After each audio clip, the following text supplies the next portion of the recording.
Assalamualaikum warahmatullahi wabarakatuh. Saya Muhammad Harun Mutakin dengan NIM 063. Di sini saya akan menjelaskan materi mengenai ekotoksikologi. Ekotoksikologi merupakan studi tentang pengaruh bahan kimia berbahaya terhadap makhluk hidup di ekosistem perairan. Mari kita pelajari bagaimana detoksifikasi, mekanisme, dan gaya hidup sehat dapat membantu memulihkan keadaannya.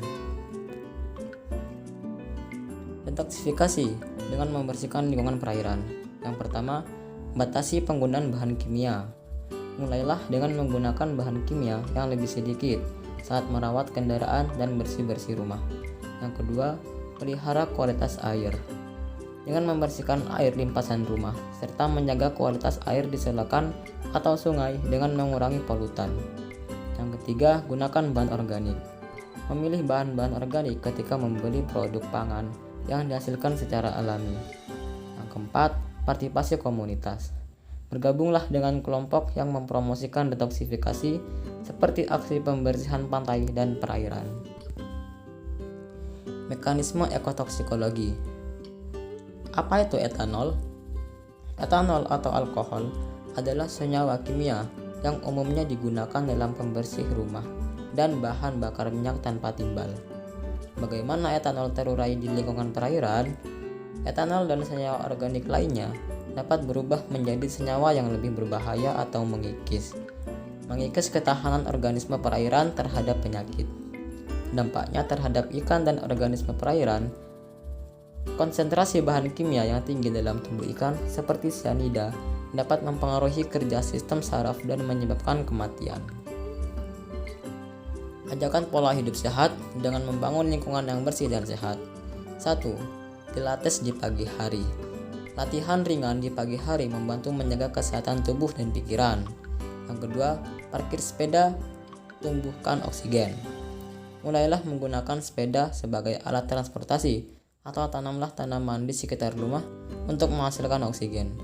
Yang ketiga, membuang sampah dengan sopan. Memilih sampah dan membuangnya sesuai dengan jenisnya membantu mengurangi pencemaran di lingkungan. Yang keempat, merawat konservasi lingkungan. Bergabunglah dengan kelompok lingkungan yang mengadvokasi pemanfaatan kembali barang bekas. Informasi kekinian tentang ekotoksikologi perairan. Bahaya pencemaran. Mayat ikan di suatu perairan di Jakarta terdampar di pantai, diduga karena pencemaran lingkungan. Penyakit infeksius meningkat karena jumlah mikroorganisme patogen yang semakin banyak dalam air. Deteksi air. Kalibrasi alat deteksi air yang sensitif dapat membantu mengidentifikasi bahan kimia dan senyawa lainnya yang berpotensi berbahaya terhadap ikan. Yang ketiga, cyanobacteria. Cyanobacteria adalah jenis bakteri penghasil racun yang dapat tumbuh di perairan yang terkontaminasi limbah industri dan pertanian. Ekotoksikologi, praktek dari teori lingkungan. Yang pertama, konservasi biodiversitas. Lingkungan laut yang terjaga adalah gambaran dari masyarakat yang peduli terhadap lingkungan.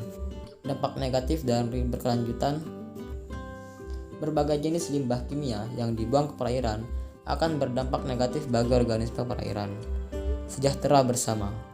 Mengelola bahan-bahan kimia dan limbah secara bertanggung jawab sangat penting untuk privasi dan keberlangsungan hidup manusia. Menyelamatkan lingkungan perairan mulai dari dirimu sendiri. Kamu bisa membantu dengan cara bergabunglah dengan kelompok lingkungan atau mulai membuat perubahan dengan cara yang kecil. Yang kedua, letakkan tanda pada lingkungan. Peduli pada lingkungan dan mulai mengikuti pergerakan lingkungan serta memberikan dukungan yang tepat. Yang ketiga, ubah gaya hidup atau kebiasaan. Jangan pernah ragu untuk mengubah gaya hidup Anda. Mulailah dengan hal kecil seperti menggunakan kantong belanja yang ramah lingkungan atau menggunakan kompos untuk mengurangi sampah. Yang keempat, lakukan pengawasan di wilayahmu. Deteksi air dan pengukuran kualitas perairan Anda sendiri dapat membantu mencegah pencemaran. Mungkin cukup sekian dari presentasi saya. Kurang lebihnya saya mohon maaf. Wassalamualaikum warahmatullahi wabarakatuh.